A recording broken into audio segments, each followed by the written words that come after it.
Hello, good evening. My name is Bruno Costa, and I'm a white man living in the north of Portugal. And I want to welcome you to one more edition of the online Outer Arts Talks.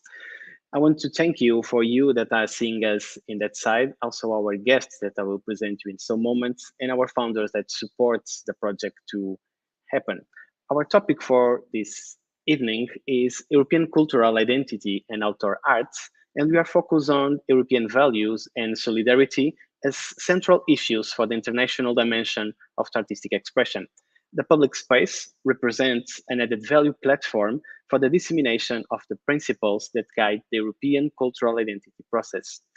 And this session, with our guests' perspectives and practices, aims to reflect on the transformative role of the outdoor arts and the relevance on the process of the European values dissemination. For your information, if you use the YouTube chat, we will see your comments and I can put it in the discussion with our guests. So feel free to use if you wish. And now it's time to welcome our guests. I will firstly make a short presentation and then give them a floor. And firstly, I will start for Eva Bubla. She is an artist, activist, and educator from Hungary that and her works articulate current social and ecological concerns and are strongly connected with specific environment and community, and she wishes to support the catalyze to change. And we also welcome Stefan Secreto Aguilar. He is responsible for international relations and Artsena and coordinator of Circostrada Network, and is working in the last years in interconnections between culture, identity, and international relations. So thank you both to be here with us. And my first question will be to present yourself by your own voice, to be ready to really understand what you are doing. So firstly, maybe I will start for Eva, and I will kind to ask you to present your work and your artistic goals and the key issues that you are touching. Eva. Yes, so just as you said, I'm an artist from Hungary, and in the last 3 or 4 years, I'm based in Budapest. But actually, several years before, in the 6 years before that, I was based in Asia. So I would say I have a kind of shared European and Asian identity, if we can say so. And as an artist and as a researcher as well, I'm dealing with environmental and ecological issues. And of course, we cannot separate it from social issues, but my main focus is the relation of human and non-human. And there are always, the way I work is that there are always research first to identify the relevant topics to work with, and then comes an art project as a reflection or reply to this. And my aim is let's say, to raise awareness in the first place on certain issues, and maybe even catalyze a change in attitude or perspectives or even actions. And I think it's also important to mention that I work in collaborations. So these are not only solo projects. You will see soon some images also of the team that I mostly work with, which is called POD Foundation, or POD as our group. And it consists of also social scientists and ecologists. And so I have solo individual projects as well, but those are also collaborative in a way that I work with local communities. And then there are these collective projects as well with the same focus, ecological and environmental issues. And I think that's what I could say about myself. Thank you, Eva. I think maybe now it's time to pass the word to Stefan. So maybe the same question, but present yourself and focus in your specificities of your work. Stefan. Sure. First of all, thank you, Bruno, for this invitation. And I'm very happy to share the floor with Eva, whom I've just met online. So my name is Stefan. I use the pronouns he, him. I'm a white man based in Paris. I am 40 years old. I'm wearing a mocked gray sweater with a black beard, and I have very fancy glasses. What do I do? As you can see, the show must go wrong, but I work for Artsena, which is the French National Center for Contemporary Circus, Outdoor Arts, and Theater. It's a center which was born in 2016 and has three main missions. The first mission is to share knowledge, especially through a digital platform and multimedia publications. We provide professional support through training, guidance, national programs, and we have a lot of international development activities for contemporary circus, outdoor arts, and theater. My job is around international relations, and most of my job concerns the coordination of Circostrada, which is the European Network for Contemporary Circus and Outdoor Arts, funded by the Creative Europe program of the European Commission and the French Ministry of Culture. For those of you who don't know Circostrada, there is a beautiful website you can check, both in English and French. But the couple of information that I can tell you, we are a network made by 140 organizations based in 35 countries, and we aim to support and develop circus and outdoor arts, especially in Europe, but also internationally, through a wide range of activities, from networking activities, capacity building activities, creating resources, publication, and so on and so forth. Two last things that I do. I am a member of Perform Europe, which is a consortium led by IETM, together with IFA, European Festival Association, EDN, European Dance House Network, and IDEA Consult. It's a project to rethink the touring of performing arts work around the Creative Europe countries. Again, there is a dedicated website, and I'm sure you will want to check it, and especially if you want to apply for the next round, which will happen in 2023. And my last occupation, I'm a member of the board of On The Move, which is the network for mobility, information network for mobility for artists and cultural professionals. So my busy week in a nutshell. Thank you, Stefan. So maybe we'll start to focus on our key topic. And my first question is more generical, just to help the people that are in the other side of the screen to understanding some key issues on this European integration from the cultural side, let's say like that. And I will ask you after my questions to reply, focus on your personal practice. So I think this is the perspective that we have in this conversation. So after the Treaty of Maastricht, European Union recognized the European citizenship. So Stefan, Eva, Bruno, so we are nationals of our countries, but also European citizens. So this is a question that for some Europeans is not so clear currently. And at that moment, European Union validated their action in the cultural field, supporting an European common sense that we can mean identity, not losing the particularities and the difference of each member state.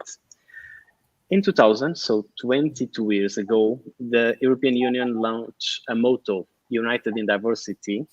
It is quite a marketing motto, but it's quite controversial. So there are contradictions, and some authors say that it is not possible unite in diversity, but some others say that this idea to unite the diversity could work for the ideas of tolerance and cooperation. So my first question will be for Stefan, if you want to start first, and is how you can feel this motto related to your professional experience and what you are doing currently. So thank you for this question.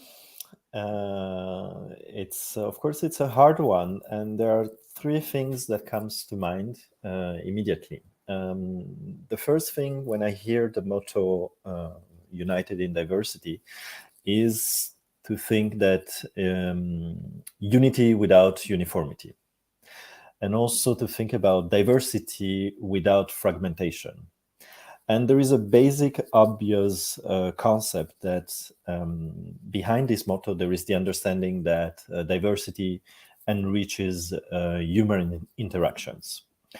Once I said that, which is a bit of a general thought, I can answer, I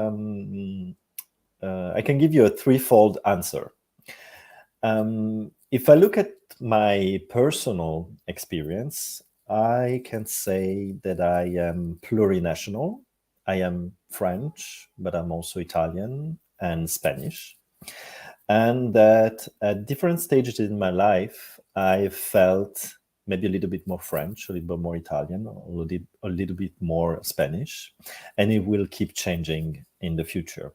So if there is one thing that I can say for sure is that there is fluidity in these identities, at least as far as I'm concerned, and that this plurality gives me the possibility to express different regions of the self or of myself, which is always interesting and surprising. If I were to give you an answer from not a personal perspective, but from a citizen perspective, I would say that United in Diversity is the philosophical ground to protect those who are more fragile, to allow for more inclusive actions, which is a positive thought. But in a negative way, we could also say that, or wondering who's not sitting around the table, who's not present in the room. And finally, to answer from a third perspective, which would be my professional perspective, which already is a multiple perspective, as you could see from my initial presentation. I am leading a network, and the unity in diversity is the whole point of a network. And it works as long as you have a shared vision and common goals. And for me, there are at least three important things to keep in mind at all time. It's first of all contextualization, which means at the same time to take into consideration the specificities of the members, of the regions, of the countries, but also to give choice, the freedom of choice to the members to engage. I'm also interested in always knowing how locality informs the international and vice versa. And the last thing which I'm very interested in when we're talking about unity in diversity or united in diversity is the solidarity mechanisms that are in place. So these would be my threefold answer to this very wide question. Thank you, Stefan. Maybe now it's the moment to bring Eva to the conversation. And how do you feel this marketing motto connected to your practices or not? Connected to my practices or connected to my background, let's say. To be honest, when first I saw this motto or started to think about this motto, I immediately thought of the motto of Indonesia, which is in Indonesian is Bhinneka Tunggal Ika, which means unity in diversity, which was became part of their constitution in 1945. So it's been also quite a long term, and I love the parallel between these two mottos, because basically the idea is the same. And this is my belief as well, that these are universal humanistic issues, values. And it is a contradictory term, absolutely. Experiencing this diversity is also, when I'm thinking about Indonesia, is also something really contradictory and fragile. There we are talking about within a nation. Now we are talking about in between European nations. But I like to focus on the target, like what are the shared values and what are the shared goals that we all want to work for instead of the differences. But something that also came to my mind is that we use this term tolerance so much. And I have a problem with this term because I would rather use acceptance. I don't aim to or wish to tolerate difference, but I would like to accept tolerance. And when I think about art or artistic practices, I think it's a great, how to say, in artistic ways, we can familiarize people with the unknown, because when something is unknown, something is not familiar, that can be scary for some, and that can create conflicts. But if we bring ideas closer to people through artistic practices, and then people get familiar with the unknown, and then they get closer to the unknown, and then actually they feel close to this, which is no longer unknown, then I think that's how acceptance can be born, or at least this is what I would like to believe. Thank you, Eva. So let's keep our conversation and bring you all in the table. So, and focusing in my next question, still a bit theoretical. And I think this one I will maybe focus on directly to Stefan, because you have a larger experience with different European projects. And I will put some theoretical introduction. So Benedict Anderson described the theory of imagined communities, and it is trying to explain how in some cases the identity could be built based on political strategies or ideas that he calls imagination of someone. Other authors like Monica Sassatelli use this theory, trying to explain the strategy of the European Union to build the identity based on the political imagination that she explained very well in the book Becoming Europeans, that we feel that is the process that we are doing in the last 30, 40 years. At the same time, Raymond Williams have a definition of culture like a way of life. So some people use this idea, not only the values that we have an European way of life, and some others are trying to measure how we Europeans identify with this way of life. So, Stefan, in your personal professional perspective, I think this is the point. So, how do you see currently the identification you or even the professionals, the outer art professionals that you are leading all the days with this idea of European way of life? Do you think it makes any sense? Okay, a lot to unpack on this question, dear Bruno. I'll try to keep it short and sweet.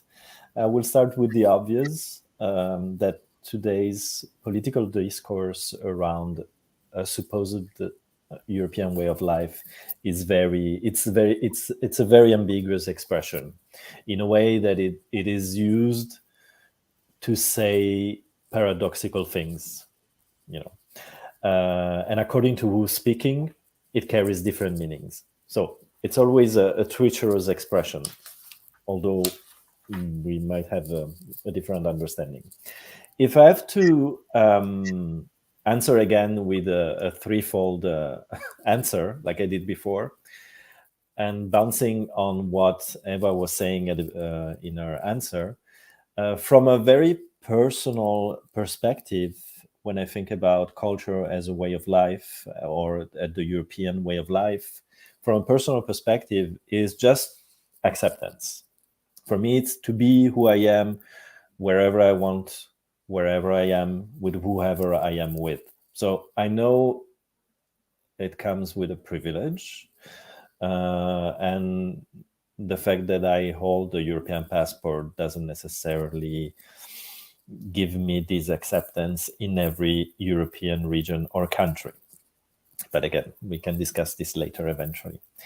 If I were to answer you from a European citizen perspective, I would say that the European way of life is the respect for human dignity, it's freedom, it's democracy, it's equality, it's the rule of the law, it's the respect of the human rights, and especially the respect of the people who belong to minorities, which basically I have listed the fundamental rights in the European Union. And now, if I had to give you the answer from a professional point of view, and of course, this is a bit artificial, the way I'm answering, because it's all mixed. I'm only one human being with many, hats on his head. But if I had to answer from a professional point of view, when I think about the European way of life, it's the possibility to co-create, to share, to visit each other, to work together and collaborate.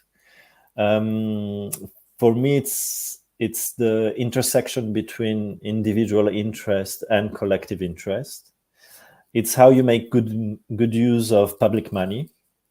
It's how you inform policymakers, how you network and cooperate and capacitate. And in the end, it's how to make change and to build sustainable future for ourselves and everybody, actually. So that's would be one way to answer.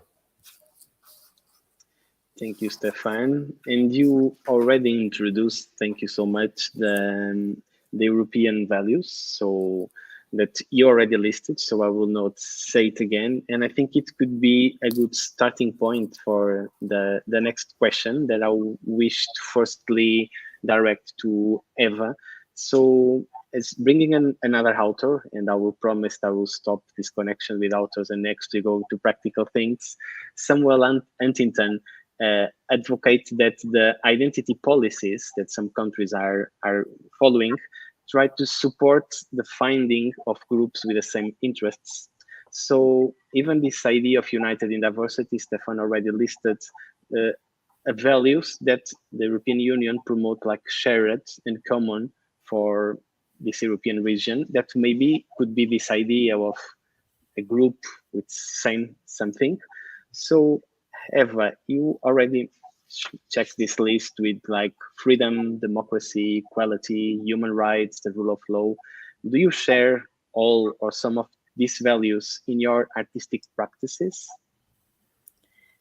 I think so. I mean, I don't directly deal with these issues. As I said, like I'm focusing on environmental or ecological issues and the social factors that are related to it. So I'm not, how to say, defining my artistic practice or interpreting, but I hope so that these values are present in my works or in our works.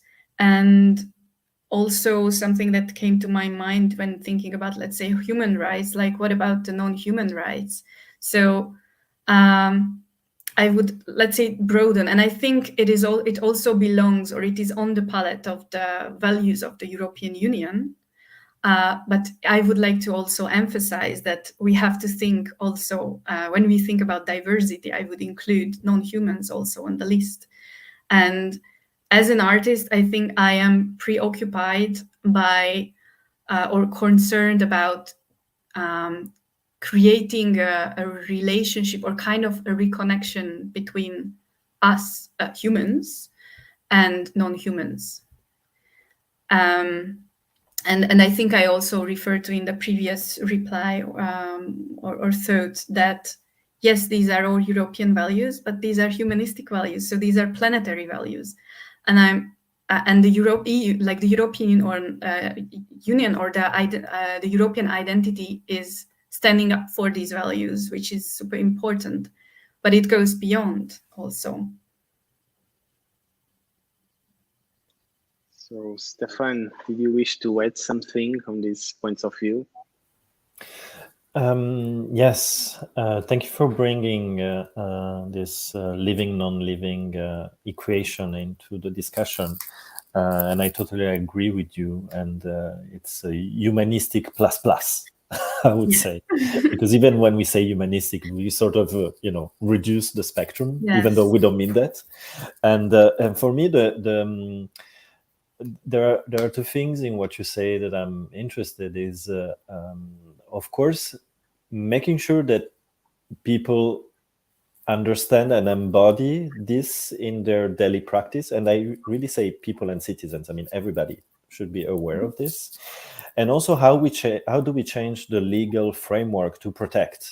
Because it's one thing to say it.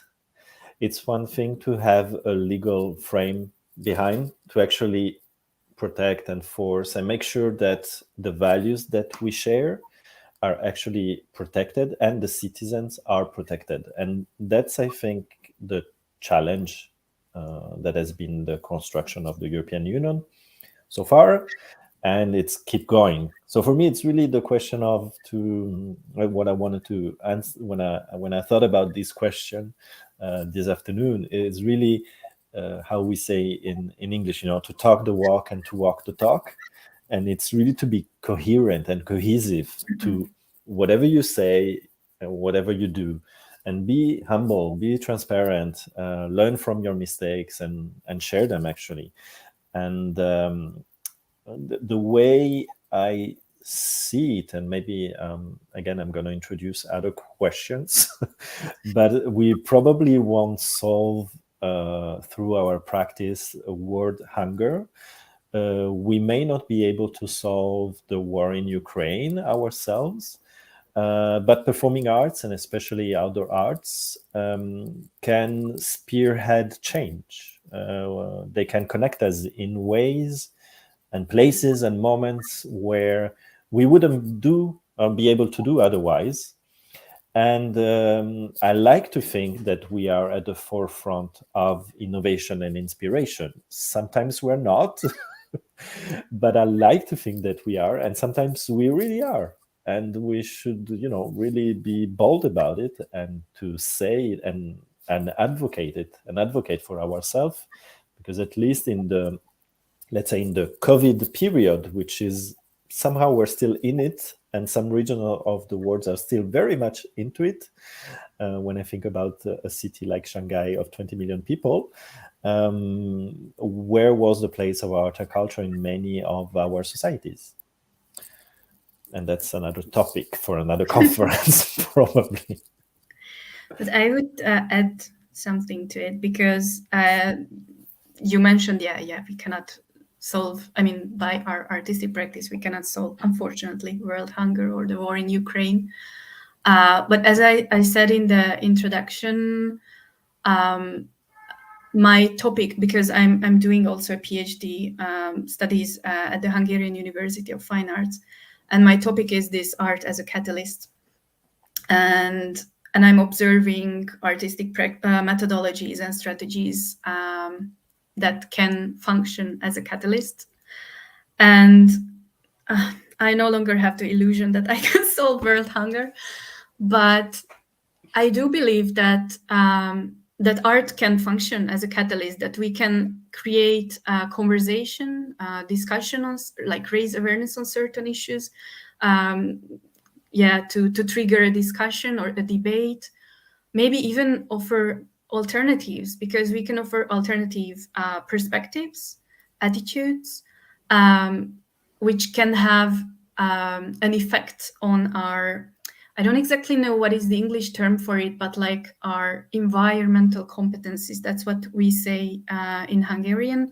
So we can shape the attitude of people, because there is, and I think this is the power of art, that there is an emotional, if the work is working, there is an emotional identification with a certain topic. So there is, let's say, catharsis, and then the relation of the audience or participants or people who experience the work will change, and that can, maybe it's not 100% sure that it will, but it has the possibility, it has the potential that there will be a change in attitude, which will create or trigger a change in actions. And if we talk about outdoor arts, because my background is painting originally, so I'm coming from a white cube background, which is no longer the dominant venue. And this, this is also, or again, the power of outdoor art or public art is that we reach a diverse audiences, because the galleries normally it's the same people who or a very limited group of people who have access to or who visit these spaces. But if we go into public spaces, then we can reach diverse groups of audiences. We can reach even random, like people randomly, and that has another, it creates a different setting when there is someone walking on the street and randomly bumps into a piece of work, an installation, or performance, and it just directly puts him or her into a situation that, like, from they will find themselves in this surprise that they will directly try to interpret and what is happening around them. So it just kind of really triggers a different kind of experience. And I think this is where one, like, this is one aspect or one way where this or platform for this transformative power of art to happen. I mean, I couldn't agree more with you. And I know when I felt transformed by a performing arts or a visual art experience. You know you are transformed and you're not the same person. Mm-hmm. And you're always craving for that moment. That's why it's almost an addiction, I would say. It is. And I love to think that, you know, art has a social role. And it's insofar as outdoor arts, since this is the framework in which we're playing into this conversation today, at least, there is the fascinating part is, as you say, of course, the way how you mix the audiences and the easiness, so to speak, where you can move in different neighborhoods, different areas. But it's also how you can play interdisciplinary also. And so that's also the beauty of it, and the way that instead of thinking about art as a separate realm within society, it connects with other parts of society, architecture, design, urbanism, you name it. I mean, when you think about living and non-living, of course, we're talking about philosophy, sociology, but also about biology, chemistry, and so on. And for me, the change when I hear you saying about this person who's actually rediscovering the place where they are living by looking at differently at their environment, it's also how you for a moment maybe you stop being a consumer and you suddenly become again a citizen. You know, it's always starts with a C, but there is a big difference between both of them. And of course, it's fine to be a consumer. I mean, okay, but we shouldn't forget that we are part of something larger. That it's not our, you know, it's not this, you know, it's not this. It's something else. It's a society, it's a project, it's a vision, I mean, if I have to use again European lingo, it's the common destiny. You know, what is our common destiny? But yeah, maybe we are going somewhere else. I don't know if Bruno, you want to come in again. You come to the public space, so you go further in the conversation and in my questions, and it was great because it's really a conversation, so thank you. But we can maybe back to this idea of European political construction for the cultural identity. So last author that I will put in the table, Stuart Hall, he tells about the problematic of the identification, because this is a political construction. But I think you both already prove, even in small scale, that there are ways that, at least if not with Europe in total, with some values that are European. And in my personal opinion, I think that European Union is working based on a agency relationship. So it's like the same that with the doctors and the patients, that someone that more information than others try to give information in one direction and the other one accept. So, and I can say it with the prizes and the funding lines, for example. So if you look for the European Literacy Awards or the European Museum Awards, the European Capitals for Culture, or all the European funding lines for this, for the artists and promoters, Creative Europe, Horizon Europe, Erasmus Plus, Serve, all of them have the same core questions that you need to promote a project with an European added value. So we need to support. So based on your experience, and I think you at home remember that Stefan is working with Circostrada, with Perform Europe, Connected on the Move, and I'm not sure if we speak yet, Eva Bubel is currently an artist from In Situ platform. So you both have some European really connections and founded projects now. So feel free for a conversation, and who wants jump first. Based on your experience, do you feel that in practice, the projects that come from these European founded projects really support these shared values and this idea of European being? What's your opinion? Should I go? Or do you want to go?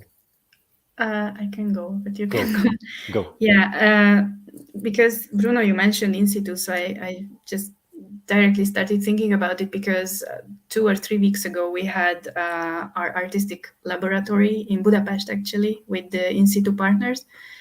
And I think what was again the exact like the last question, sorry, because if in the concrete projects that you are connected, if you feel that these European values are really implemented, so they are forced by the funding, this is the way, but in implementation, do you feel that these values are really disseminated in the activities?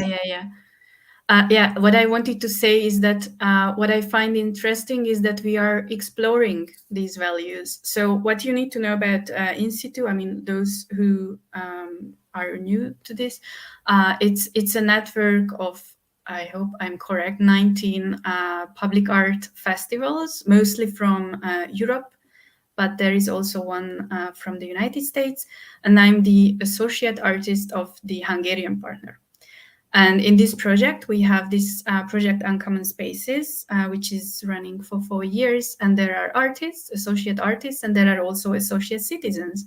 So each festival is having artists and citizens as well. And each year we have, we already had these artistic laboratories where other than we are talking about or sharing about our own work, because throughout these 4 years, we develop our own projects and practice as well. But these artistic laboratories are also, they give means or a platform to explore and to share about, or like to explore actually what these values mean. And I'm the person, I really like to think in practical terms. And so we, for instance, a couple of weeks ago, we had like great conversations on sustainability, but really discussing it from different perspectives. I directly think about environmental stuff, but of course it's much more. So what is my experience that In Situ is giving a great chance to explore certain topics, certain themes from like in a shared way, or how to say, because yes, we are all members of the European Union, but we have really different differences in historical and cultural background as well. So we can add different things, different personal experiences to the table. So then it comes back that, yes, unity in diversity or united in diversity, because we have shared values and we have shared visions, but we have differences as well. And it's a nice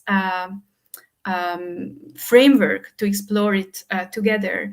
And another thing that I would mention is that throughout these years, we will have possibility to go into residencies to these festivals.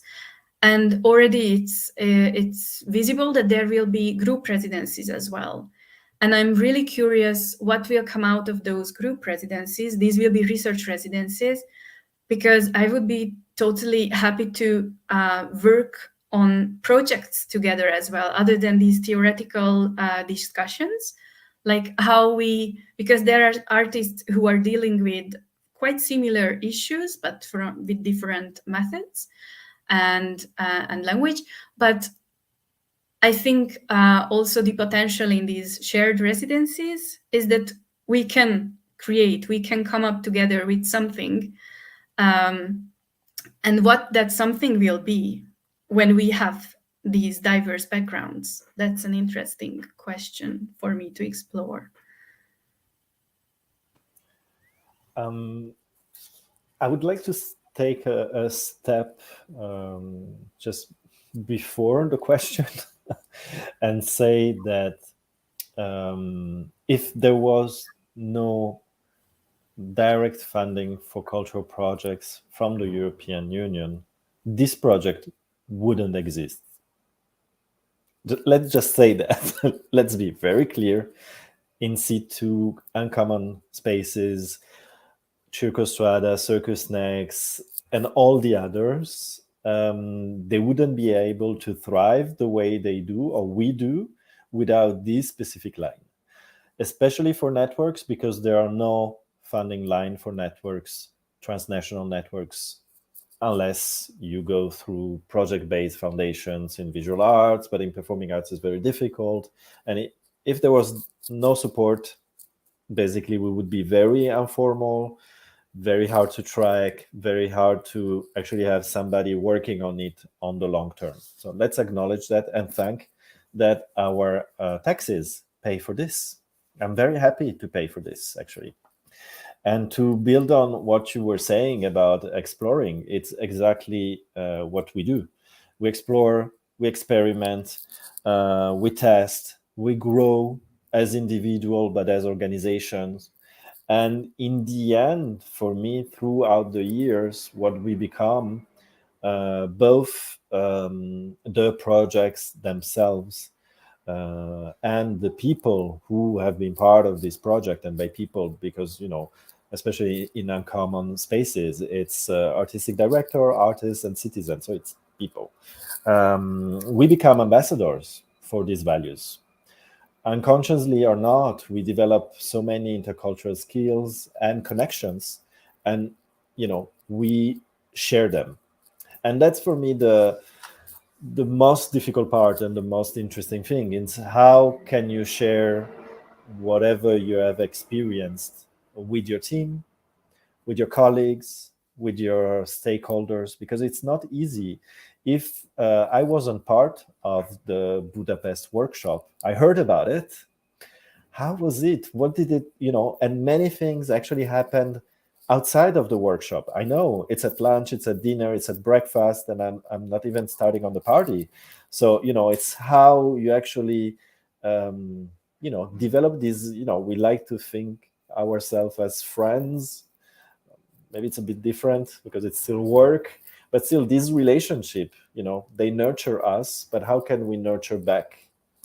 And in a more, let's say, pragmatic financial answer or question is, it's great to be part of this project, but how can you advocate nationally to actually find this complementary budget to actually engage yourself?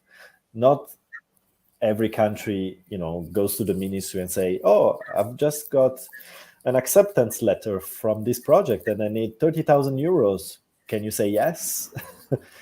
And, you know, I'm from Hungary, so I know our cultural scene and our political scene, so I know it's not so easy. I know, and many countries, because of course, you know, I'm based in France, so everything seems shiny and perfect, but which is not, but it's way better than many countries in Europe, because at least we have a tradition of cultural policies, and we have a cultural policy, and we have dedicated budget, but it's still very hard to actually explain to those who haven't had this experience of international practices, you know, embodied, to explain the added value, because it's you can list all the intellectual arguments, but if somebody has not had the experience, you know, they can understand you intellectually and have sympathy for you, but you need to have them engaged. So you have to bring them over And this is such a, an advocacy challenge for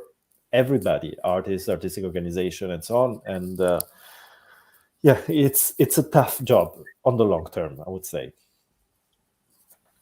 And our conversation is going longer. As you see, our time, we achieve what is supposed to be our limit. But if you agree, I wish to put you one final question that I think it's interesting to understand your opinion, because you all know that the European cooperation started after the Second World War by economics. And I think it's more or less unanimous that in the first decades it doesn't work. So in the 70s, 80s of the last centuries, culture brings in the table. So lots of authors, John Noel Tronc is one of them, put one question to lots of people. That is this one: what if we started over with culture? So I think we put it easy for you. Do you believe that if in the 50s of the last century, culture was in the center of the European construction cooperation process, we could achieve better results than we have, or at least faster? What do you think? Who wants to start? I only have an answer from gut feeling, which I would say yes. But I, I Do you want me? I can try. I don't. I mean, this is the kind of each time I have this kind of question in my mind is, if only I had a crystal ball, because that's basically the way to answer this kind of question. But I honestly don't know. For definitely it would have been different, better or worse. We will never know. And since I'm a very pragmatic, and sorry to be very pragmatic, I'm thinking about, okay, what is the state now, and what can I do now or for tomorrow? Because if I think about, especially in the start of your question, you're talking about World War II, and we have a war at the doorstep of Europe right now. If I think about the French election on Sunday, we have nationalistic far-right movements gaining momentum. I'm happy to hear and to know that, we didn't elect Marine Le Pen, and I'm happy to read that in Slovenia also Janez Janša was not elected, who was a populist. But there are very urgent, concrete work to be done. And to reconnect to the previous conversation on basically what can we do in the outdoor arts to actually make change. And it's maybe to provide key to understand complexities, entanglements, and paradoxes. I would say that it's a key also to experience a common body, a larger body, a social body. And also it's a way to move forward with unexpected practices. And I wouldn't call them solution so far, that potentially can be fair, inclusive, and sustainable. So I like to answer this question without answering to this question. What is also good. So it's a point of view and perspective, and is looking for future. So I think we are really, really in the end. So I'm just wondering if you have anything that you would to add on the top, or if you are okay with our conversation. I know that we have lots of things to speak more, but maybe in-person conversation soon. So I would like to thank you, Stefan and Eva, to join us for this end of afternoon conversation with very complex topic. And I hope this touch the people at home to at least start thinking on some of these questions. And just some final remarks. So thank you, Stefan and Eva. We will see you, hope to see you in person really, really soon. And also thank you for all of you that are watching you at home. also for the founders, namely the Portuguese Ministry for Culture from Direção-Geral das Artes that is supporting the full program of Outer Arts Portugal. And a final remark that to all of you, please stay tuned in the Outer Arts Portugal website in the summer. It will be totally transformed in the new platform with an interactive map of the Portuguese Outer Arts in the bilingual contents, Portuguese and English, that you can easily find artists, performance, festivals, creation centers. So this is the new upgrade that I want to share with you. And thank you again for joining us. Wish you all a nice evening and hope to see you all very soon. Thank you.